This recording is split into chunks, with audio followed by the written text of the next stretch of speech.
तब भगवान ने धनतेरस की पूजन का महत्व समझाया। सुनो किसान, मृत्यु लोक में रहने वाला मानव अगर धनवंतरी की पूजन करता है, धनतेरस के दिन कार्तिक महीने में पड़ने वाली सुंदर त्रयोदशी तिथि को जो धनवंतरी की पूजन करेगा, उसके घर से लक्ष्मी कभी बाहर नहीं जाएगी। नारायण जैसे बोले तो किसान तुरंत प्रसन्न हो गया। प्रभु प्रभु आप मुझे वो उपाय, आप मुझे वो पूजा का प्रयोग, आप मुझे वो महत्व उस धनवंतरी पूजन का, उस धनतेरस की पूजन का बता दीजिए, जिससे मेरा कल्याण हो जाए, जिससे मेरा उद्धार हो। भगवान विष्णु बोले, किसान सुनो, ये धनवंतरी मेरा ही एक अंश होता है। जैसे मेरे हाथ में शंख चक्र गदा पद्म सब धारण करा हुआ हूं, उसी तरह धनवंतरी का स्वरूप का यदि आप दर्शन करेंगे, आप धनवंतरी के चित्र का अगर दर्शन करेंगे, तो एक हाथ में उनके भी चक्र है, एक हाथ में उनके शंख है, एक हाथ में उनके औषधि है, एक हाथ में उनके अमृत का कलश है, और भगवान स्वयं नारायण का अंश प्रकट हो रहा है। बोल धनवंतरी भगवान की, धनवंतरी भगवान की। कहते हैं धनवंतरी भगवान का प्रागट्य जब हुआ था, तो भगवान शंकर ने धनवंतरी देव को देखकर कहा, वाह रे प्रभु वाह, क्या सुंदर स्वरूप धारण कर आए हो प्रभु। जब मेरे लिए विष लेकर आए थे तब एक आनंद दूसरा था, पर आज अमृत लेकर आए हो, उसका आनंद दूसरा है। बहुत अलग अलग बातें महाराज जी। शिव महापुराण की कथा कहती है, दो तरह की वाणी होती है, एक में आपने क्रोध कर दिया, अपशब्द कह दिया, ताना दे दिया, गालियां दे दी, और एक शब्द अमृत का मीठा बोल दिए, प्रेम की वाणी बोल दी, उसका एक आनंद दूसरा है, उसका एक संबोधन दूसरा है। एक विष लेकर आ रहा है, एक अमृत लेकर आ रहा है। शिव जी कहते हैं जो अमृत लेकर आ रहा है उसका आनंद ही दूसरा है, उसके चेहरे की चमक ही दूसरी है। भगवान विष्णु कहते हैं, सुनो किसान, मैं आपको धनवंतरी पूजन का विधान बताता हूं। भगवान कहते हैं, किसान सुंदर कृष्ण पक्ष की त्रयोदशी को कार्तिक के महीने में धनवंतरी देव का पूजन, धनतेरस का पूजन माना जाता है। सुनो किसान, एक सुंदर भूमि पर देसी गाय का गोबर से लीपन कर कर, अगर गाय का गोबर ना मिले, सुंदर जल से लीपन कर कर, वहां एक सुंदर चौक को पूर कर, आप सभी को ज्ञात होगा कि चौक पूरने में रंगोली का प्रयोग नहीं होता। आप लोगों को मालूम होगा, चौक पूरने में आटा और हल्दी का प्रयोग होता है। काय का प्रयोग होता है? आटे और हल्दी का प्रयोग। आटे हल्दी का प्रयोग क्यों होता है? क्योंकि आटा समृद्धि को बढ़ाता है, लक्ष्मी वैभव को बढ़ाने वाली हल्दी होती है। इसलिए जब चौक पूरा जाता है भूमि पर, तो चौक पूरते समय आटा हल्दी का प्रयोग करते हैं। थोड़ा सा चावल का दाना या गेहूं का दाना रख दिया जाता है, उसके ऊपर एक सुंदर चौकी, एक चौरंग, एक पाटा रख दिया जाता है। भगवान विष्णु बता रहे हैं किसान को धनतेरस के पूजन का वर्णन, और जो भगवान विष्णु ने बताया है वही पूजन का वर्णन आप लोग श्रवण कर रहे हैं।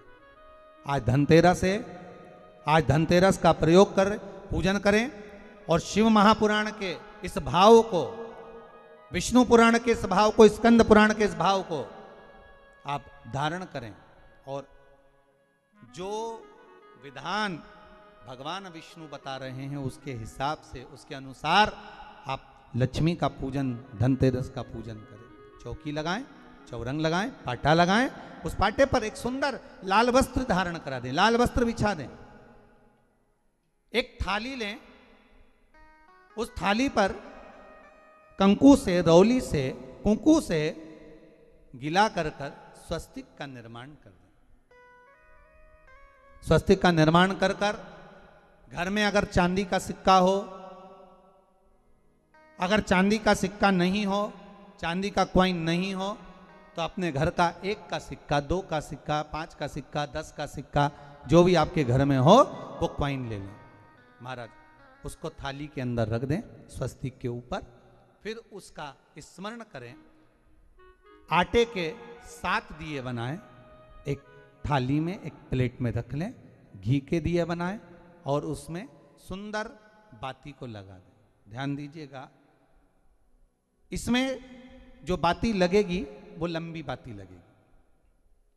लक्ष्मी जी की पूजन में जितनी भी बाती लगे वो लंबी लगे। महाराज घी के दिए लगा दें 7, सातों दियों को प्रज्वलित कर लें, प्रकट कर लें। एक दिया तेल का लगा लें। तेल का जो दिया लगाया है, जहां पर आपने सिक्का रखा है, क्वाइन रखा है, उसका लेफ्ट हैंड, मतलब आप ऐसे बैठे हो तो आपका सीधा हाथ की ओर आप तेल का दिया लग दें। और जो 7 दिए आपने लगाए हैं वो लक्ष्मी जी के राइट हैंड, मतलब आपका लेफ्ट हैंड हो गया, लक्ष्मी जी का राइट हैंड, आपका लेफ्ट हैंड हो गया, आपका उल्टा हाथ। वहां पर 7 दिए जो आपने प्रज्वलित करे हैं वो प्लेट में रख दें। सुंदर थाली जो आपने पूजन के तैयार करी है उसमें कुंकू, रोली, हल्दी, अबीर, गुलाल, चंदन, मौली, लाल धागा, मौली, अमरबेल के टुकड़े, कमलगट्टे, हल्दी की गांठ, सुंदर भाव में उसको रख लें। जल का पात्र सुंदर आनंद से, जो क्वाइन चांदी का और देसी क्वाइन आपने जो रखा है उसका जल से पूजन करें। लक्ष्मी पूजन का समय अलग अलग होता है, पर धनतेरस की पूजन का जो समय है वो प्रदोष काल से प्रारंभ हो जाता है। कब से प्रारंभ हो जाता है? प्रदोष, क्योंकि शिव के द्वारा निर्मित है लक्ष्मी पूजन का। महाराज क्वाइन का पूजन करें, कंकु आदि से पूजन करने के बाद दोनों सिक्कों को उठा लें। दोनों क्वाइन, जो चांदी का सिक्का है और जो देसी क्वाइन है, उसको उठाकर उस पर जो कलेवा है, मौली है, नाड़ा है, लच्छा है, उसको लपेटना प्रारंभ कर दें और उसको लपेटें। पहले चांदी का सिक्का लपेट दे, फिर देसी सिक्का जो आपने रखा है 1, 2, 5, 10 का जो सिक्का रखा है उसको लपेट थाली में उसको रख लें। फिर वापस उस पर जल का छींटा देकर उसका पूजन करें। महाराज हल्दी, रौली, मौली, चंदन आदि लगाकर सुंदर भाव से चावल को हल्दी में भिगो लें और पीले चावल कर कर उल्टे हाथ में चावल लेकर माता लक्ष्मी के ऊपर जो 2 सिक्के रखे हैं उनका पूजन करें। साथ में जब चावल छोड़ते जाएं तो गणेश जी का भी स्मरण करते जाएं। हे रिद्धि सिद्धि के दाता श्री गणेश जी महाराज, आप हमारे यहाँ पर सदा माता लक्ष्मी को लेकर, कुबेर भंडारी को लेकर सदा विराजमान रहें, नारायण को लेकर सदा विराजमान रहें। चावल छोड़ते जाएं और बाबा से विनती करते जाएं, माता लक्ष्मी से निवेदन करते जाएं। भगवान शिव का स्मरण करें, भगवान नारायण का स्मरण करें, माता लक्ष्मी का स्मरण करें, रिद्धि सिद्धि के दाता भगवान श्री गणेश जी महाराज का स्मरण करें, छोड़ते जाएं। जब चावल पूर्ण छोड़ दे में पूजन पूरी तरह से हो जाए, तब महाराज 7 सुंदर आनंद से अमरबेल के टुकड़े, अमरबेल वृक्ष पर एक पीले कलर की बेल चलती है, पीली, उसमें पत्ते नहीं होते, वो किसी भी वृक्ष पर डली रहती, वो अमरबेल कहलाती। ये अमरबेल लक्ष्मी पूजन में, समृद्धि के लिए, मकान के मुहूर्त के समय पर, गृह प्रवेश के समय पर बहुत कार्य आती है।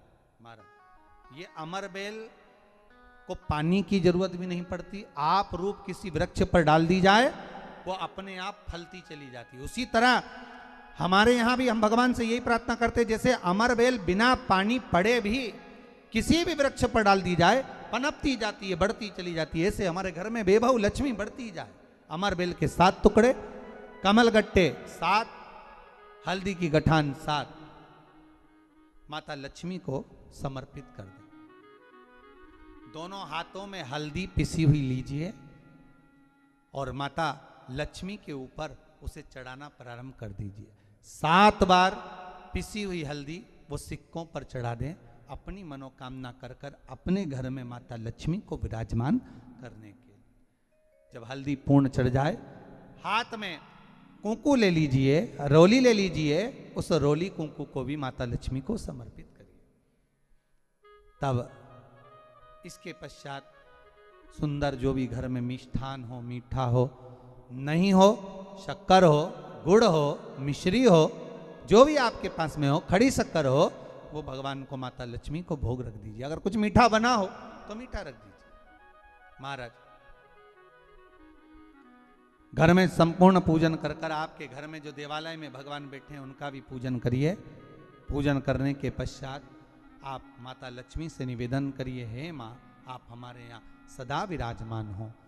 महाराज, ये जो पूजन है भगवान विष्णु जो बता रहे हैं किसान को, ये 5 दिन की पूजन है पूरी पूरी। आज कौन से दिन का पूजन बता रहे हैं? पहले दिन का।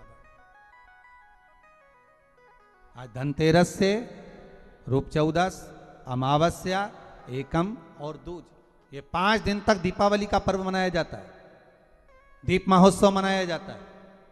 पूजन करने के बाद जो 7 दिए आपने प्लेट में रखे हैं, थाली में रखे हैं पूजन के लिए, घी के, उन 7 दियों से माता लक्ष्मी की आरती उतारिए।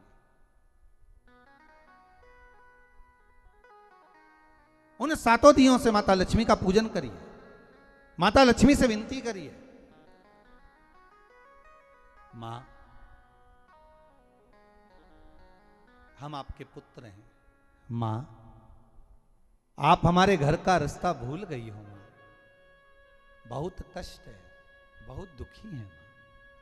पर भगवान शिव पर विश्वास कर कर, कुबेर भंडारी पर, कुबेरेश्वर महादेव पर विश्वास कर कर, भगवान नारायण के सुंदर प्रसंगों पर विश्वास कर कर, मां, भगवान शंकर का अनुमोदन कर कर, हे मां, आप हमारे घर में विराजमान हो। मां, आप हमारे मार्ग को, हमारे घर को, हमारे घर के रास्ते को, हमारे घर के द्वार को आप भूल गई हो। मां, हे बेबहु लक्ष्मी, हे धन लक्ष्मी, हे संतान लक्ष्मी, हे मां लक्ष्मी, हे धान्य लक्ष्मी, आप हमारे घर में विराजमान हो। 7 दीप जो प्रज्वलित करे हैं उससे माता की आरती उतारिए। फिर माता को झोली पसार कर प्रणाम कर कर भूमि पर नमन करो। जब झोली पसार कर प्रणाम करें, झोली को अपनी ओर गिरा लें और माता को नमन कर कर जो 7 दिए आपने लगाए हैं, उन 7 दिए को अलग अलग स्थान पर ले जाकर, जैसे घर के हॉल में, एक रसोई घर में, एक जहां पर आप लक्ष्मी रखते हो उस स्थान पर, एक घर के द्वार के पास में, एक तुलसी के क्यारे के पास में, ऐसे अलग अलग 7 स्थान पर उन दीप को रख दिया जाए। महाराज, एक भगवान का जहां पूजन हुआ है, लक्ष्मी की जहां आराधना करिए, एक दीप वहां पर भी रखा जाए। जो तेल का दिया लग रहा है उसके पास में, फिर कहेंगे तेल का दिया माता लक्ष्मी के उल्टे हाथ पर और घी का दिया माता लक्ष्मी के सीधे हाथ पर। मतलब जो सिक्के आपने रखे हैं उस सिक्के का उल्टा हाथ तेल का, मतलब आपका सीधा हाथ होगा जहां तेल का दिया रखाएगा, और जहां आपका उल्टा हाथ होगा जहां पर घी का दिया लगाएगा, वहां माता जी का सीधा हो गया, आपका उल्टा हो। माता का स्मरण, माता लक्ष्मी से निवेदन करिए, हे मां कृपा सागर, करुणा सागर, मां आप भगवान विष्णु के साथ विराजमान हुए, आप भगवान नारायण के साथ में हमारे यहां सदा विराजमान हो। मां ऐसी कृपा कर दीजिए। महाराज, मां से विनती कर कर बड़ा उत्साह, बड़ा उमंग, बड़ा आनंद रखना, ये भाव रखना घर में।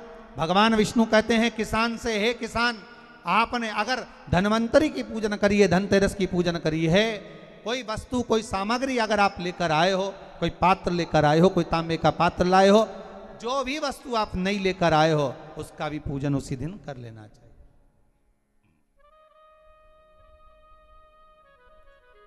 उसका भी पूजन कर लेना चाहिए। बड़ा भाव रखकर भगवान विष्णु ने किसान को बताया, बड़ा भाव। किसान सुनकर बड़ा प्रसन्न हुआ। नारायण प्रभु, क्या मां फिर मेरे घर में रहेगी? भगवान कहते हैं, सुनो किसान, ये लक्ष्मी अगर आप धनवंतरी का पूजन करते हो, धनतेरस का पूजन सुंदर कार्तिक के महीने की कृष्ण पक्ष की त्रयोदशी को अगर आप कर रहे हो, तो ये लक्ष्मी भले मेरे साथ वैकुंठ में जाकर रहे, पर लक्ष्मी का एक अंश तुम्हारे घर से कभी नहीं जाएगा, वो सदा विराजमान रहेगा।